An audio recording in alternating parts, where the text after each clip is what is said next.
To what lengths will you go to define and fulfill your self worth? Welcome back to Teacher Tales, where we follow one teacher fighting her way through career burnout to find work-life balance and educational bliss, if it still exists. On this narrative episode of Teacher Tales, we learn that purpose nags at us when unfulfilled, and we must do everything we can to realize it. But first, another episode from your favorite teacher.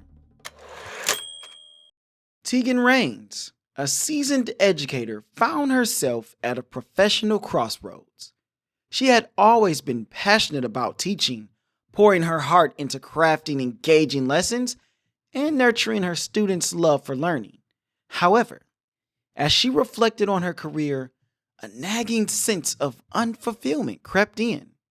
How could this happen? One day during a professional development workshop, the facilitator challenged the educators to reflect on their roles and values. This sparked a moment of clarity for Teagan. She realized that her worth as an educator extended beyond the traditional metrics of success. It was about the impact she made, the inspiration she instilled, and the growth she facilitated in her students. With this newfound clarity, Teagan began to question certain aspects of her role that didn't align with her values. She found herself entangled in a conflict of priorities. The expectations imposed by standardized testing and administrative demands clashed with her vision of fostering holistic student development. Okay, so what happens when you feel like what you actually want to do is not what you're being allowed to do in the classroom? What kind of adjustments do you make, my fellow teachers? Teagan decided to address the conflict head on. She scheduled a meeting with her superiors to express her concerns and propose a more student-centric approach. The conversation was challenging, with different perspectives on educational purpose, but Teagan remained steadfast in advocating for what she believed would truly benefit her students. Recognizing the potential for collaboration, Teagan initiated discussions with her fellow educators who shared similar sentiments. Together, they formed a collaborative team aimed at introducing innovative teaching methods that focused on nurturing critical thinking, creativity, and emotional intelligence. Their collaborative efforts began to make waves. Students responded positively to new approaches, demonstrating not only improved academic performance, but also a genuine enthusiasm for learning. The success of the collaborative project underscored the importance of educators knowing their collective worth and working towards a shared vision. As Teagan and her colleagues continued to navigate the complexities of the education system, they found strength in collective worth. They attended professional development opportunities together, engaged in open dialogues with administrators, and most importantly, remained true to their vision of providing a well-rounded education. Teagan's journey towards knowing her worth wasn't without challenges, but the clarity she gained, the conflict she navigated, and the collaborative effort she embraced transformed her professional experience. She discovered that as educators, their worth wasn't just in fulfilling external expectations, but, more importantly, in shaping the minds and hearts of the future generation. In the end, Teagan realized that knowing her worth meant valuing not only her individual contributions, but also recognizing the collective power of educators working together for a common purpose. It was a journey of clarity, conflict resolution, and collaborative empowerment that breathed new life into her role as an educator. Welcome back, fellow teachers. Let's reflect. So, in this episode, Teagan gets into a conundrum with herself, where she is reflecting on her self-worth and her purpose as an educator. And so she's looking at, I mean, I'm sure she has great test scores with her kids and that her appraisals are awesome. But even when we are doing well, I think that is human nature to really try to grapple with purpose right now and then purpose moving forward. And how that worked for Teagan as she was in this PD where we all find great purpose, right? She finds clarity when this educator challenges her to look beyond just the scores. So that moment of clarity propelled her to reevaluate her role and to seek fulfillment beyond the conventional measures of success. The lesson here is that understanding your value is foundational to your sense of purpose and professional satisfaction. So she had to reflect on all of the ideas and the light bulb moments that her kids would have, in my imagination, right? All of the influence and impact that she had around her school. And that also goes to show you that oftentimes impact is about a collective. It's not just singular, but when we're having impact, it's more about the people around us just as much as it is about us. So impact and growth can't come without number two, navigating conflict. Because oftentimes, once you get on the other side of conflict, there's positive change that has happened and that will continue to happen. So, Teagan's willingness to address conflicts within the education system showcased the transformative power of constructive dialogue.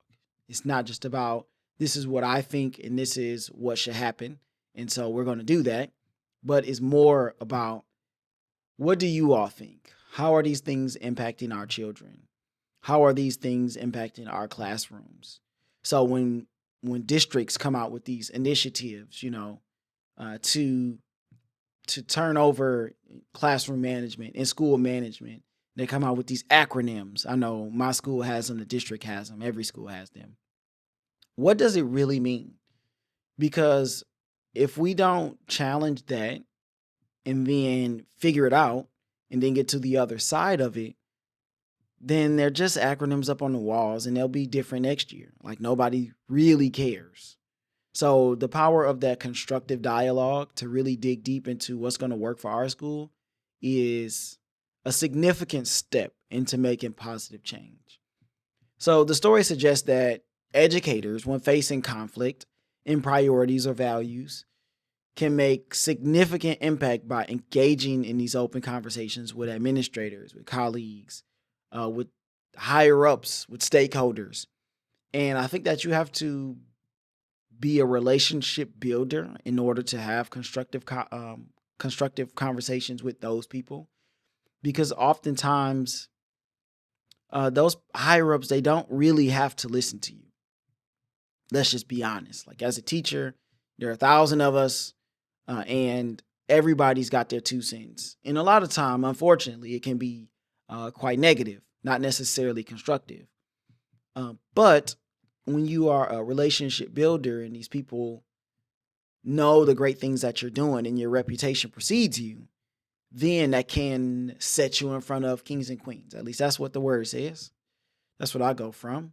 So as you build these relationships and you become a voice of reason, a voice of concern, a voice of clarity and great dialogue, then oftentimes people will give you the time of day to hear you out. And from there, that's when you can start to make a different kind of impact. Because I know that we are in our own classrooms, in our silos, we can make our impact in our classroom. But when you start to want to do something bigger beyond just your, at least for me, 160-ish kids in my class, and then all the kids I know in the hallways and the teachers and that kind of thing. When you want to go beyond that, then you have to start having conversations with the people who have the power. So it's less about complaining and more about construction. And that leads us to point number 3. Collective worth amplifies impact. So the narrative here underscores the strength that comes from educators recognizing their collective worth. So once we start to figure out, hey, we kind of make this thing go, then you can start to come together and make some change. Teagan's collaboration with her like-minded colleagues demonstrated that impactful change often emerges from collective efforts, right? We see this all throughout history where it wasn't just Rosa Parks sitting down on the bus, right? That happened multiple times, and it was a part of a collective effort for multiple people to jump in on the change train. That was good, the change train. So many people were getting on that they had no choice but to let it go. And it made such a great impact. So as we do that as educators, as the people literally on the ground floor, shaping the minds of the future, when we can come together and be constructive, then we can make change that casts a wide net. The lesson is that educators, when united by a shared vision and empowered to work collectively, collaboratively, can amplify their impact on students' learning. And the experiences that they have in the classroom are unmatched, and they contribute to a more holistic education system. Because that's what I think a lot of us are trying to do, is not just teach about science or, geometry or communications in my perspective. We're trying to teach that there's more to it than just learning this one thing, than just learning about slope. Okay, there's more to it than just learning about the communication process. It's just one piece of a collective puzzle that's going to make you a better person. And so we just want the latitude, the space to be able to do that. So these strategies provide teachers with practical approaches to navigate burnout, manage their time effectively, and establish sustainable work-life balance, which is what we're all about here. Incorporating a combination of these strategies can contribute to a more fulfilling and resilient teaching career. That is our episode for today. Of course, I'll have Miss Sane on this week to talk about these things in detail and how we've gotten to the places where we are. But until then, keep teaching, keep learning, and I will see you all on the next journey.